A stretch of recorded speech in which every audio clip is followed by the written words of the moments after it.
नमस्कार मंडळी, आजच्या आमच्या नवीन व्हिडिओमध्ये आपले स्वागत आहे। आज आम्ही बनवणार आहोत सोयाबीन पुलाव। त्यामध्ये लसूण घेतला आहे, कांदा, टोमॅटो, हिरव्या मिरच्या, परसबी, कढीपत्ता,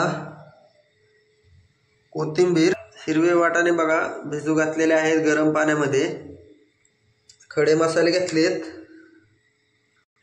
आता हे सर्व साहित्य आता आपण कट करून घेऊया। सानू दीदी बघा बसली आहे इथे कट करायला। दीदी बघा कशी टोमॅटो खायली। आता बघा आपलं साहित्य कट करून झालंय। सानू दीदी बघा कशी टोमॅटो खायली।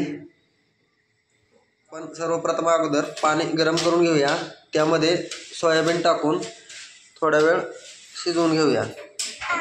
पाणी गरम झालंय, आता त्यामध्ये आता थोडे सोयाबीन टाकून घेऊया। त्यामध्ये अर्धा चमचा मीठ टाकून घेऊया सोयाबीन मध्ये।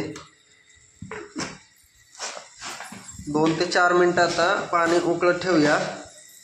पाण्याला उकळी फुटली आता आपण आता गॅस बंद करून थोडं 2 मिनिटं जरा पाणी थंड होईपर्यंत जरा बाजूला ठेवूया। आता एका प्लेट मध्ये काढून घेतलंय। आता आपण त्याच्यातलं पाणी काढूया पिळून। आता आपण बघा सोयाबीन एकदम पिळून घेऊया, त्याच्यातलं पाणी काढून घेतलंय। आता बघा सोयाबीन असं पिळून झालेलं आहे, त्याच्यातलं सगळं पाणी काढून आता एका प्लेट मध्ये टाकून घेतलंय। आपण पुलाव बनवण्यासाठी बासमती राईस घेतलेला आहे। आता आपण तो एका पातेल्यात पाण्यामध्ये भिजत ठेवूया। पातेल्यात टाकून घेऊया। पातेल्यात बघा आता पाणी टाकून घेतलेलं आहे। आता 5 ते 10 मिनिटं भिजत ठेवूया। या पाण्यात भिजत टाकले होते, 10 ते 15 मिनिटं झालेलं आहे। पुलाव बनवण्यासाठी कढई ठेवलेली आहे गॅसवर। कढई गरम झाली, आता तेल टाकून घेऊया कढईमध्ये। तेल टाकून घेतलं, आता तेल गरम होईपर्यंत थांबूया। तेल गरम झालंय, आता त्यामध्ये सुरुवातीला अद्रक लसूण पेस्ट टाकून घेऊया। अद्रक लसूण पेस्ट टाकलेली आहे। अद्रक लसूण पेस्ट थोडी हलकीशी ब्राऊन होईपर्यंत आता थांबूया। आता बघा अद्रक लसूण पेस्ट थोडी ब्राऊन झाली, आता हिरव्या मिरच्या कट केलेल्या टाकून घेऊया। हिरव्या मिरच्या टाकून घेतल्यात। आता बघा मिरच्या पण फ्राय झाल्यात, आता खडे मसाले टाकून घेऊया। खडे मसाले टाकून घेतलेत।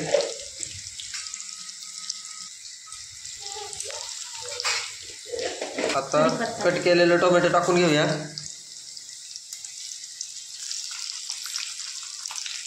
कढीपत्ता टाकून घेऊया। परसबी पण टाकून घेऊया। आता व्यवस्थित मिक्स करून घेऊया। हे मीठ टाकूया वरून। आता 1 चमचा मीठ टाकून घेतलंय वरून। तर व्यवस्थित मिक्स करून घेऊया त्याला।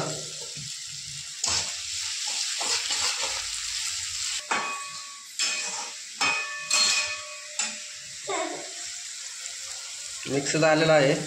आता हे बघा व्यवस्थित मस्त आता भाजून झालेले तेलात। आता वरून शेंगदाणे टाकून घेऊया।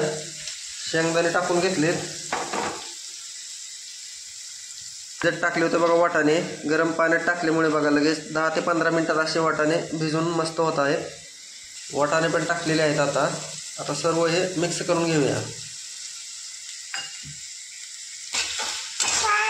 आता कट केलेली कोथिंबीर टाकून घेऊया वरून।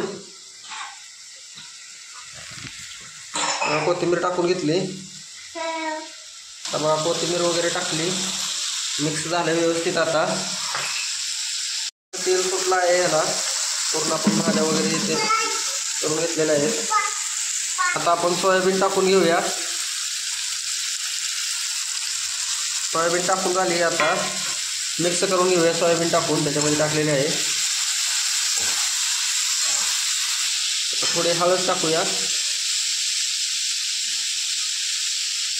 आता हळद वगैरे असं मिक्स केलेले आहे। मसाले आपण वरून टाकणार आहोत पाण्यामध्ये नंतर। ते पूर्ण आपलं पुलावसाठी मस्त बनवून झालेलं आहे हे भाजी वगैरे।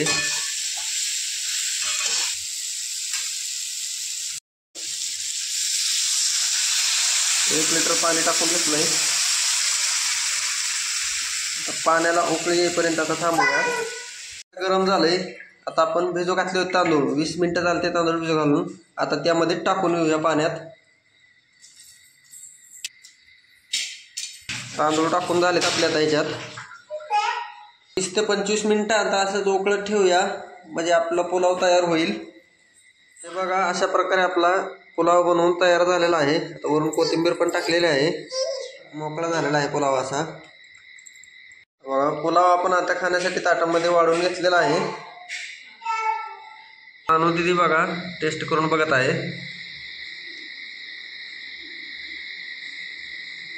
वेगवेगळ्या नवनवीन रेसिपीचे व्हिडिओ पाहण्यासाठी चॅनलवर नवीन असाल तर चॅनलला लाईक करा, शेअर करा व सबस्क्राईब करायला विसरू नका. धन्यवाद.